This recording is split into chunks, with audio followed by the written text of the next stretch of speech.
जी महाराज की जय। आज हम आपको श्रीमद् भागवत पुराण की स्टार्टिंग से सुनाने जा रहे हैं। एक्चुअली हम लोग बीच में पहुंच चुके हैं, लेकिन फिर भी मैं आप लोग को पहले अध्याय से सुनाने जा रही हूँ। श्रीमद् भागवत पुराण के पूरे अध्याय कृपया सुनते रहिए। श्रीमद् भागवत महात्म्य, इसमें बहुत सारे सबसे पहले है श्रीमद् भागवत महात्म्य, उसके बाद है प्रथम स्कंद, द्वितीय स्कंद, तृतीय स्कंद, चतुर्थ स्कंद, पंचम स्कंद, षष्ठ स्कंद, सप्तम स्कंद, अष्टम स्कंद, नवम स्कंद, दसम स्कंद, एकादश स्कंद, द्वादश स्कंद, और उसके बाद है श्रीमद् भागवत महात्म्य पूरा कंप्लीट। और इसको सप्ताह के अंदर सुनाया जाता है, लेकिन हम लोग सप्ताह के अंदर नहीं सुना के आपको स्टार्टिंग से जितना भी हमसे हो सकेगा थोड़ा बहुत आपको सुनाते जाएंगे।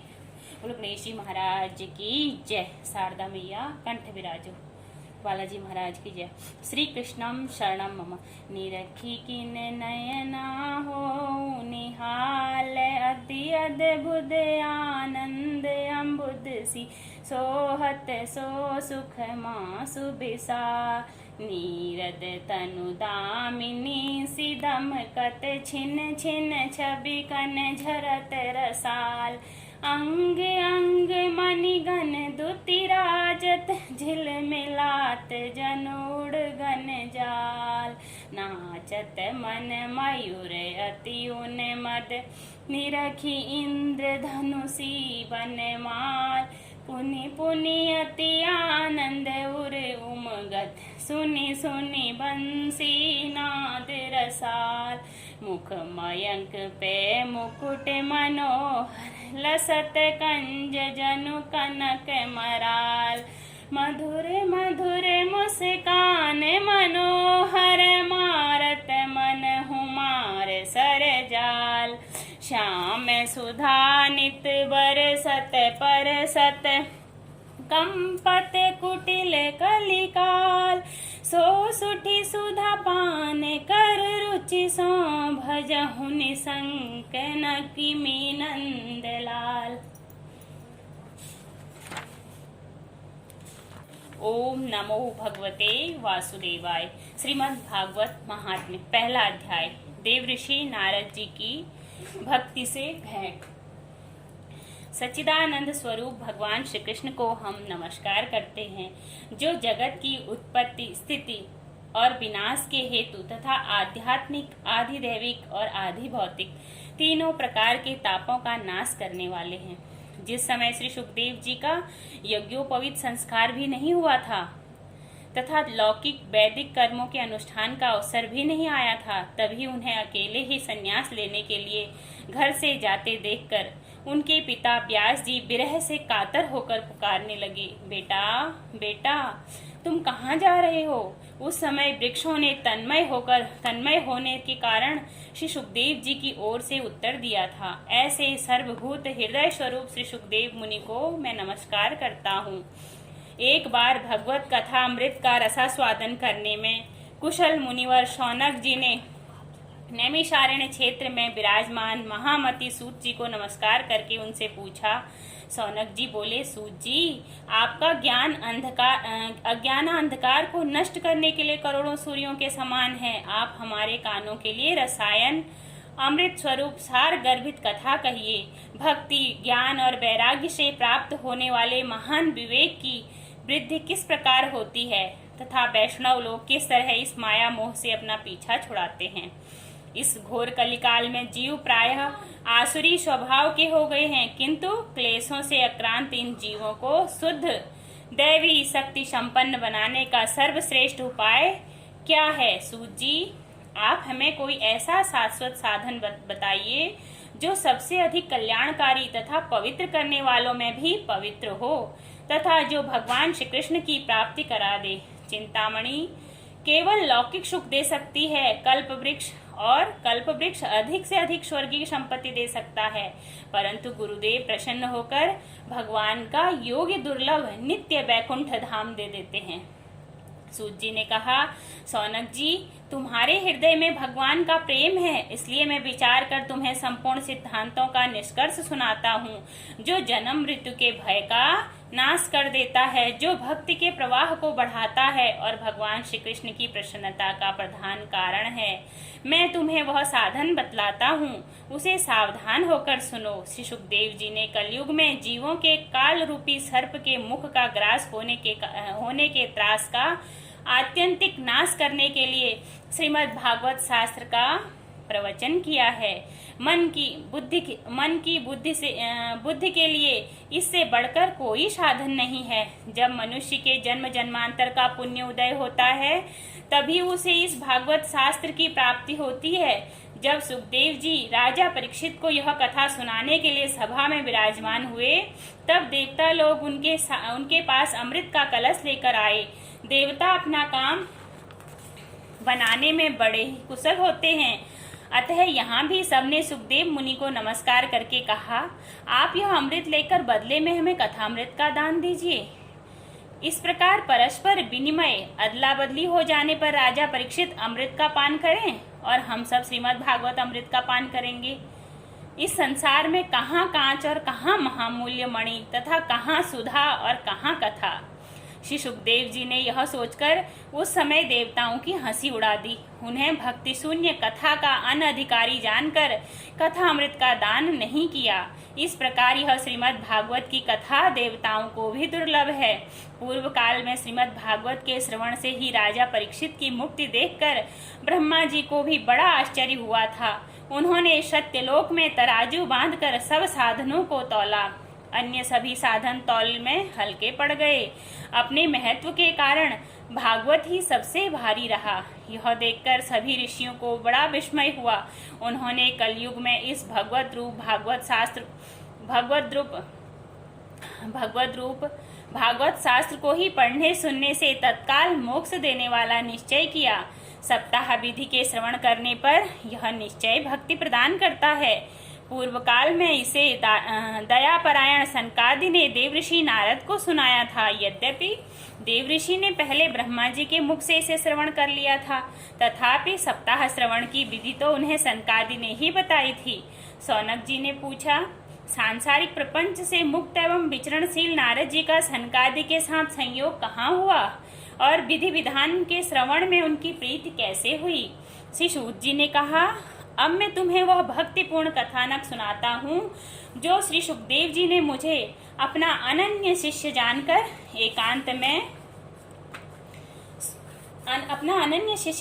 एकांत में सुनाया था। एक दिन विशालापुरी में वे चारों निर्मल ऋषि सत्संग के लिए आए। वहां उन्होंने नारद जी को देखा। सनकादि ने पूछा, ब्राह्मण, आपका मुख उदास क्यों हो रहा है? आप चिंतातुर कैसे हैं? इतनी जल्दी जल्दी आप कहाँ जा रहे हैं और आपका आगमन कहाँ से हो रहा है?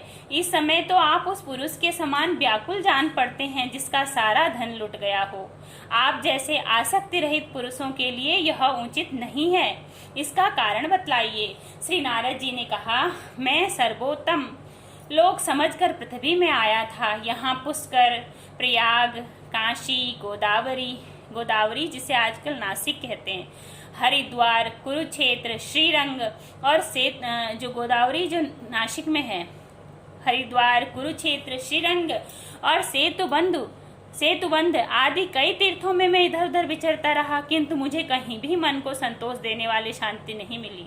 इस समय अधर्म के सहायक कलयुग ने सारी पृथ्वी को पीड़ित कर रखा है। अब यहाँ सत्य, तप, शौच को कहते हैं बाहर भीतर की पवित्रता, दया, दान आदि कुछ भी नहीं है। बेचारे जीव केवल अपना पेट पालने में लगे हुए हैं। वे असत्यभाषी, आलसी, मंद बुद्धि, भाग्यहीन, उपद्रवग्रस्त हो गए हैं। जो साधु संत कहे जाते हैं वे पूरे पाखंडी हो गए हैं।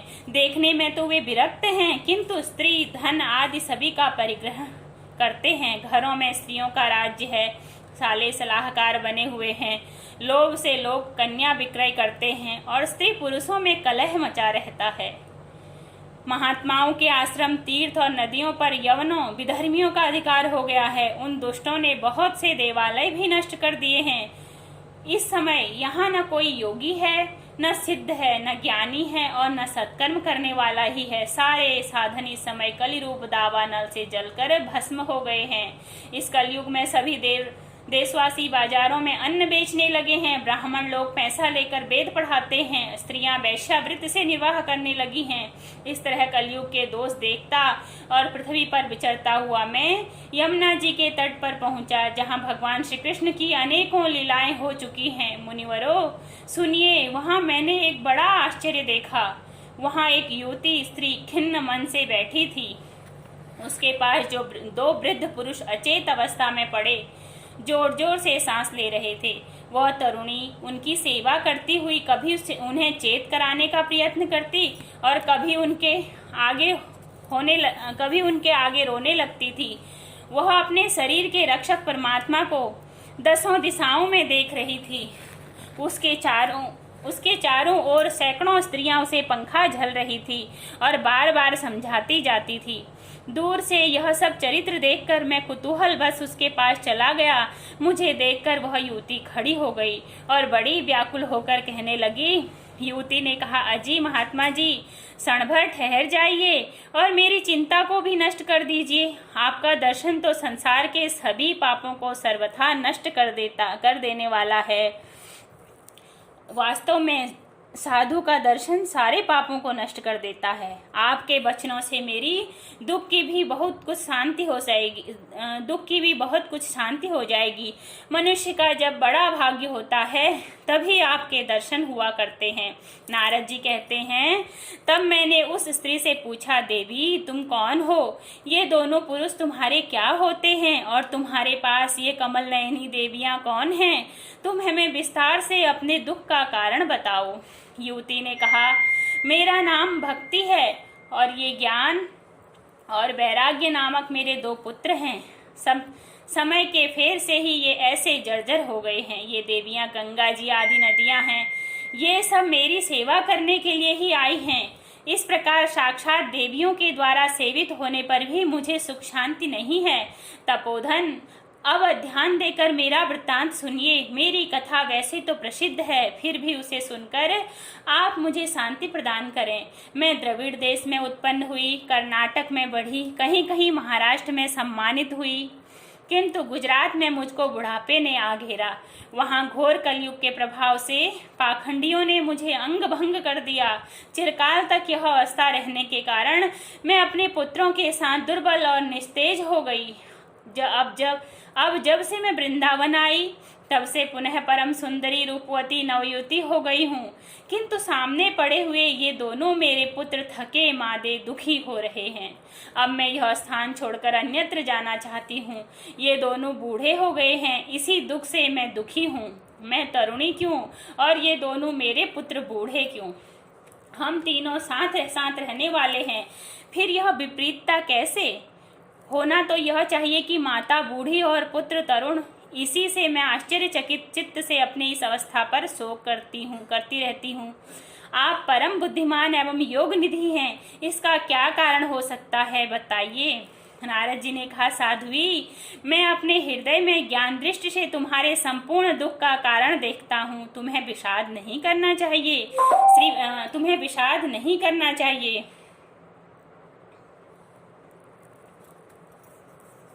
श्री हरि तुम्हारा कल्याण करेंगे। सूत जी कहते हैं, मुनिवर, नारद जी ने एक क्षण में ही उसका कारण जानकर कहा। नारद जी ने कहा, देवी सावधान होकर सुनो, यह दारुण कलयुग है। इसी से इस समय सदाचार, योग मार्ग, तप आदि सभी लुप्त हो गए हैं। लोग सठता और दुष्कर्म में लगकर अघासुर बन रहे हैं। संसार में जहाँ देखो वहीं सत्पुरुष दुख से मलान हैं और दुष्ट सुखी हो रहे हैं। इस समय जिस बुद्धिमान पुरुष का धैर्य बना रहे बड़ा ज्ञानी या पंडित है। पृथ्वी क्रमशः प्रतिवर्ष शेष जी के लिए भारूप होती जा रही है। अब यह छूने योग्य तो क्या, देखने योग्य भी नहीं रह गई है, और न इसमें कहीं मंगल ही दिखाई देता है। अब किसी को पुत्रों के साथ तुम्हारा दर्शन भी नहीं होता। विषय अनुराग के कारण अंधे बने हुए जीवों से उपेक्षित होकर तुम जर्जर हो रही थी। वृंदावन के संयोग से तुम फिर नवीन तरुणी हो गई हो। अतः यह वृंदावन धाम धन्य है, जहाँ भक्ति सर्वत्र नृत्य कर रही है। परंतु तुम्हारे इन दोनों पुत्रों का यहाँ कोई ग्राहक नहीं है, इसलिए इनका बुढ़ापा नहीं छूट रहा है। यहाँ इनको कुछ आत्मसुख, भगवत स्पर्श जनित आनंद की प्राप्ति होने के कारण ये सोते से जान पड़ते हैं। भक्ति ने कहा, राजा परीक्षित ने इस पापी कलयुग को क्यों रहने दिया? इसके आते ही सब वस्तुओं का सार न जाने कहाँ चला गया। करुणामय श्री हरि से भी यह अधर्म कैसे देखा जाता है? मुझे मेरा यह संदेह दूर कीजिए। आपके वचनों से मुझे बड़ी शांति मिली है। नारद जी ने कहा, बाले, यदि तुमने पूछा है तो प्रेम से सुनो। कल्याणी, मैं तुम्हें सब बताऊंगा और तुम्हारा दुख दूर हो जाएगा। जिस दिन भगवान श्री कृष्ण इस भूलोक को छोड़कर अपने परम धाम को पधारे, उसी दिन से यहाँ संपूर्ण साधनों में बाधा डालने वाला कलयुग आ गया। दिग्विजय के समय राजा परीक्षित जी की दृष्टि पड़ने पर कलयुग दीन के समान उनकी शरण में आया। भ्रमर के समान सारग्राही राजा ने यह निश्चय किया कि इसका वध मुझे नहीं करना चाहिए, क्योंकि जो फल तपस्या, योग एवं समाधि से भी नहीं मिलता, कलयुग में वही फल श्रीहरि के कीर्तन से ही भली भांति मिल जाता है। श्रीहरि इस प्रकार सारहीन होने पर भी उसे एक ही दृष्टि से सारयुक्त देखकर उन्होंने कलयुग में उत्पन्न होने वाले जीवों के सुख के लिए ही रहने दिया था। इस समय लोगों के कुकर्म में प्रवृत्त होने के कारण सभी वस्तुओं का सार निकल गया है और पृथ्वी के सारे पदार्थ बीजहीन भूसी के समान हो गए हैं। ब्राह्मण केवल अन्न धनादि के लोभ वश घर घर एवं जन जन को भागवत की कथा सुनाने लगे हैं, इसलिए कथा का सार चला गया। तीर्थों में नाना प्रकार के अत्यंत घोर कर्म करने वाले नास्तिक और नारकी पुरुष भी रहने लगे हैं, इसलिए तीर्थों का भी प्रभाव जाता रहा। जिनका चित्त निरंतर काम, क्रोध, महान लोभ और तृष्णा से तपता रहता है, वे भी तपस्या का ढोंग करने लगे हैं, इसलिए तप का भी सार निकल गया है। मन पर काबू न होने के कारण तथा लोभ, दंभ और पाखंड का आश्रय लेने के कारण एवं शास्त्र का अभ्यास न करने से ध्यान योग का भी फल मिट गया। पंडितों की यह दशा है कि वे अपने स्त्रियों के साथ भैंसों की तरह रमण करते हैं। उनमें संतान पैदा करने की कुशलता पाई जाती है, संतान पैदा करने की ही कुशलता पाई जाती है। मुक्ति साधन में वे सर्वथा कुशल हैं। संप्रदायानुसार प्राप्त हुई वैष्णवता भी कहीं देखने में नहीं आती। इस प्रकार जगह जगह सभी वस्तुओं का सार लुप्त हो गया है। यह तो इस युग का स्वभाव ही है, इसमें किसी का दोष नहीं है। इसी से पुंडरीकाक्ष भगवान बहुत समीप रहते हुए भी यह सब सह रहे हैं। सूत जी कहते हैं, सौनक जी, इस प्रकार देव ऋषि नारद के वचन सुनकर भक्ति को बड़ा आश्चर्य हुआ। फिर उसने जो कुछ कहा उसे सुनिए। भक्ति ने कहा, देव ऋषि, आप धन्य हैं। मेरा बड़ा सौभाग्य है जो आपका समागम हुआ। वास्तव संसार में साधुओं का दर्शन ही समस्त सिद्धियों का परम कारण है। आपका केवल एक बार का उपदेश धारण करके कयाधु कुमार प्रहलाद ने माया पर विजय प्राप्त कर ली थी। ध्रुव ने भी आपकी कृपा से ही ध्रुव पद प्राप्त किया था। आप सर्वमंगलमय और साक्षात श्री ब्रह्मा जी के पुत्र हैं। मैं आपको नमस्कार करती हूँ। ये श्रीमद् भागवत महात्म्य का पहला अध्याय हमने आपको सुनाया, देवर्षि नारद की भक्ति से भेंट। अब दूसरा अध्याय हम कल सुनाएंगे। अब आरती पढ़ते हैं। आरती अति पावन पुराण की, धर्म भक्ति विज्ञान खान की, महापुराण भागवत निर्मल सुख मुख विगलित निगम कल्प फल परम सुधा रसमय कल्लीला रस निधान की, कलिमल मथन त्रिताप निवाणी, जन्म मृत्युमय भव भय हानि, सेवत सतत सकल सुख कारणी, समूह सदि हरि चरित गान की, विषय विलास विमोह विनाशिनी, विमल विराग विवेक विकासिनी भगवत तत्व रहस्य प्रकाशनी परम ज्योति परमात्म ज्ञान की परमहंस मुनि मनोल्लासिनी रसिक हृदय रसरास विलासिनी भुक्ति मुक्ति रति प्रेम सुदासिनी कथा किंचन प्रिय सुजान की श्रीमद् भागवत पुराण की जय।